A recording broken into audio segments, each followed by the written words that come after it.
అల్హమ్దులిల్లాహి రబ్బిల్ ఆలమీన్ వస్సలాతు వస్సలాము అలా రసూలిహిల్ అమీన్ వలా ఆలిహి వస్సహబిహి అజ్మఈన్ అమ్మా బాద్ ఔజు బిల్లాహి మినష్ షైత్వానిర్ రజీం బిస్మిల్లాహిర్ రహ్మానిర్ రహీం వలిల్లాహి అలన్నాసి హిజ్జుల్ బైతి మన్ ఇస్తతా ఇలైహి సబీలా వమన్ కఫర ఫఇన్నల్లాహ గనియున్ అల్ ఆలమీన్ సదకల్లాహుల్ అజీం.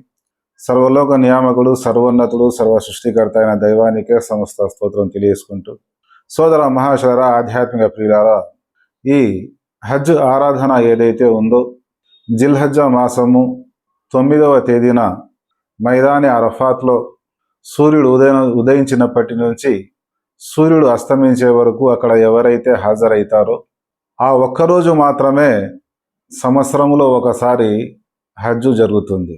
మరి సోదర మహాశరా, ఈ హజ్కు వచ్చిన పురుషులు ఎవరైతే ఉన్నారో ఎటువంటి కుట్టుక అంటే జేబు కానీ, ప్యాంటు కానీ, షర్టు కానీ ఎటువంటి కుట్టుకలు లేనటువంటి 2 సాధారణ తెల్లని వస్త్రాలు మాత్రమే ధరించి రావాల్సి ఉంటుంది.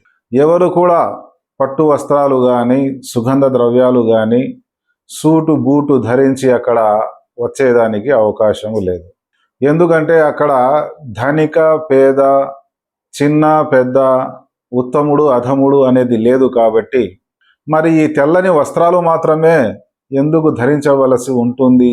దానికి కూడా ఒక అర్థం, ఒక పరమార్థం అనేది ఉంది. సోదర మహాశలరా, ప్రియ ప్రవక్త ముహమ్మద్ సల్లల్లాహు అలైహి వసల్లం గారు చెప్పిన ఉపమానం కారణంగా మనిషి యొక్క హృదయం ఏదైతే ఉందో నేరాలు చేయనప్పుడు, పాపాలు చేయనప్పుడు స్వచ్ఛమైన తెల్లని వస్త్రం వలె ఉంటుంది.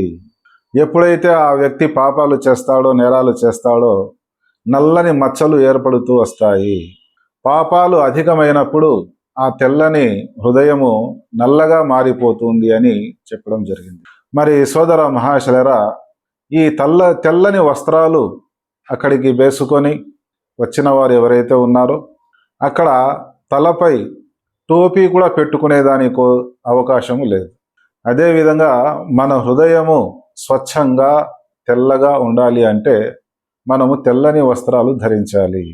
ఎందుకు అంటే దానికి కొన్ని నియమాలు ఉన్నాయి కాబట్టి హజ్ ఆరాధన కోసం ఎవరైతే వెళ్తూ ఉన్నారో వారు ధర్మసమ్మతమైన సంపాదనతో హజ్ ఆరాధన కోసము రావాలి. అధర్మమైన సంపాదనతో వచ్చేదానికి అనుమతి లేదు.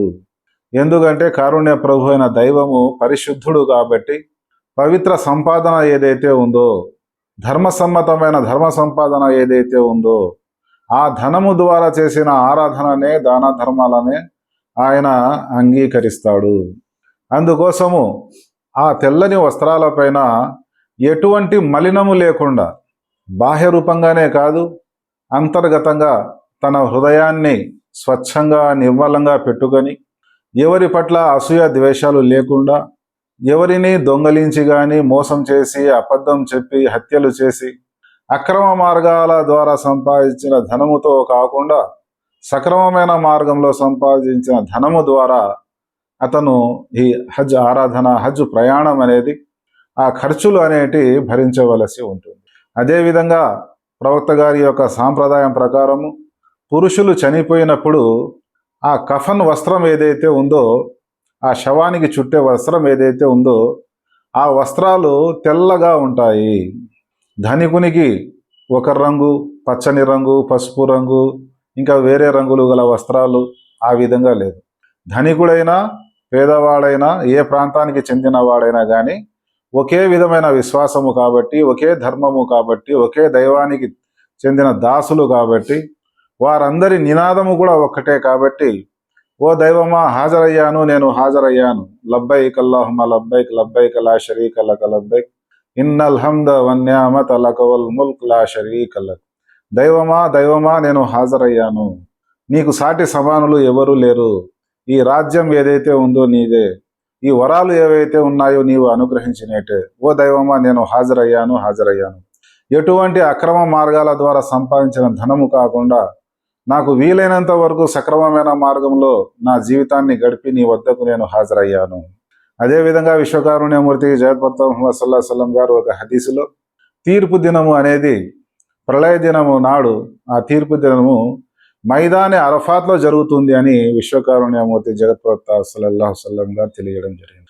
మరి సోదర మహాశలరా, పరలోకంలో తీర్పు దినము జరగక ముందే ఇహలోకములోని మైదాని అరఫాత్లో, ఓ దైవమా, నాకు వీలైనంత వరకు నేను సత్కర్మలు చేసుకొని వచ్చాను, హాజరయ్యాను ప్రభువా, నన్ను క్షమించు, నన్ను మన్నించు అంటే ఆ తీర్పు దినపు సందర్భం ఏదైతే ఉందో ప్రాక్టికల్గా ఆ తీర్పు దినాన్ని ఇక్కడ అతను ప్రాక్టికల్గా అనుభవిస్తూ ఉన్నాడు. ఈ జీవితం శాశ్వతమైనది కాదు. నేను జాతి, వంశము, కులము, దురభిమానాల్ని విడిచిపెట్టాను, ధన వ్యామోహాన్ని విడిచిపెట్టాను, మనోకాంక్షల్ని విడిచిపెట్టాను. నేను నీ ప్రేమ కోసమే, నీ అనుగ్రహం కోసమే, నీ సంతోషం కోసమే నేను హాజరయ్యాను ప్రభు అని కడు దీనంగా అక్కడ వేడుకోవడం జరుగుతుంది.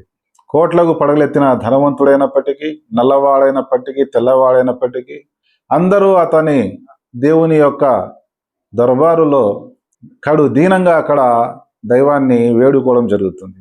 మరి సోదర మహాశయులారా, హజ్ కోసం వెళ్ళే వ్యక్తులు ఎవరైతే ఉన్నారో తెల్లని వస్త్రాలు మాత్రమే ధరించడం జరుగుతుంది. ఆ వస్త్రాలు కూడా పట్టు వస్త్రాలై ఉండవు. అక్కడ సుగంధ ద్రవ్యాలు వినియోగించేదానికి అవకాశము లేదు. ఎటువంటి విలాసాలు అక్కడ ఉండవు.